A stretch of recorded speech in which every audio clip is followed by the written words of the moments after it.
Selamat datang teman-teman, saya Jules. Saya suka nonton film dan membaca, dan sekarang jadi tukang cerita buat kalian. Ayo gabung sama saya dengan like video ini, subscribe, dan pencet belnya. Cerita kali ini dari film Yes Boss. Langsung aja yuk, di cerita hari ini, Movie Revisit episode 12.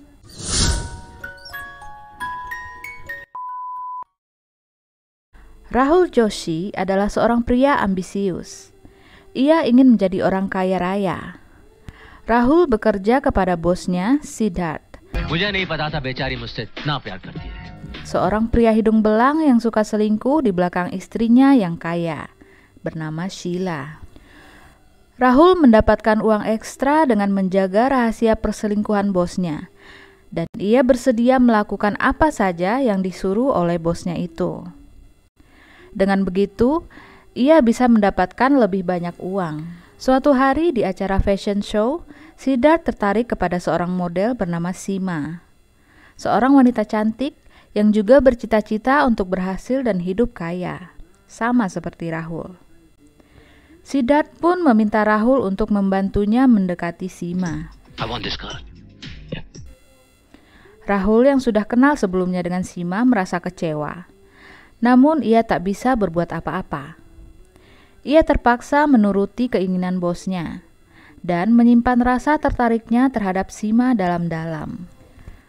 Berkat semua usaha yang dilakukan Rahul, Seema pun takjub dengan Siddharth. Keduanya pun menjadi dekat.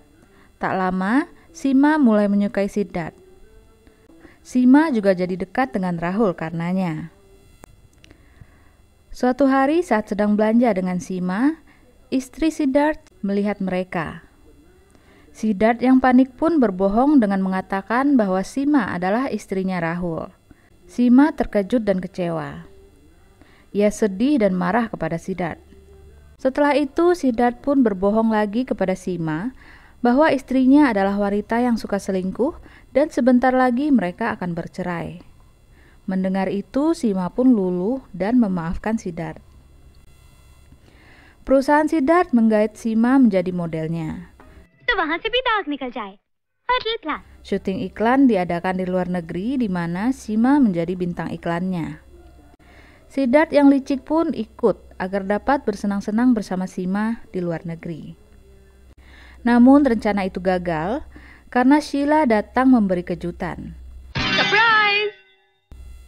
Agar istrinya tidak curiga, Siddharth pun menyuruh Rahul ke kamar Seema dan berpura-pura sebagai suami istri yang baru menikah.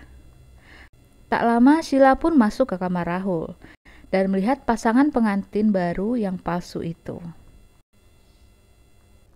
Siddharth pun lega bahwa ia tidak ketahuan. Ibu Rahul merupakan seorang pasien jantung yang sensitif terhadap berita negatif apa saja.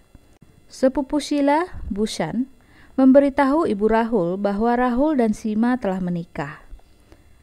Hal ini ia lakukan untuk menjebak dan mengerjai Siddharth karena ia curiga bahwa Siddharth selingkuh dengan Seema. Ibu Rahul sangat bahagia mendengar berita itu. Rahul dan Seema pun terpaksa bersandiwara menjadi sepasang pengantin baru agar ibunya tidak kenapa-napa. Lama-lama Seema pun mulai jatuh cinta kepada Rahul dan ia merasa bahagia tinggal bersama Rahul dan ibunya. Karena selama ini Seema hidup sendirian di asrama perempuan. Siddharth kemudian takut jika Seema akan berpaling darinya kepada Rahul sebelum ia bisa menyentuhnya. Untuk mencegah hal itu, ia pun menawarkan jabatan dan kantor impian kepada Rahul. Secara halusnya sebagai pertukaran untuk mendapatkan Seema seutuhnya. Rahul kemudian menyadari bahwa demi mewujudkan impiannya, selama ini ia telah menjadi seorang penjilat yang tak tahu malu. Rahul pun menolak tawaran Siddharth dan lebih menginginkan Seema. Seema pun menyambut perasaan Rahul dan memutuskan hubungannya dengan Siddharth. Ia ingin hidup bahagia bersama Rahul dan ibunya. Rahul pun kemudian memutuskan bahwa selanjutnya ia akan membangun kantor impiannya dengan uangnya sendiri tanpa harus menjilat siapapun. Film ini dibungkus dengan bumbu komedi. Tapi karakter-karakter di cerita ini semuanya agak toksik dan memiliki motifnya masing-masing. Rahul dan Sima sama-sama memiliki motif ingin meraih kekayaan. Sedangkan Siddharth ingin mendapatkan gadis cantik. Semuanya melakukan apa saja untuk mendapatkan keinginannya. Walau di ending, Rahul dan Sima menyadari bahwa materi itu bukanlah segalanya sampai harus mengorbankan kebahagiaan diri sendiri dan menghilangkan empati dan simpati. Gimana menurut kalian? Kalau kalian punya request film, bisa tulis di komen ya. Dan sampai jumpa di video selanjutnya.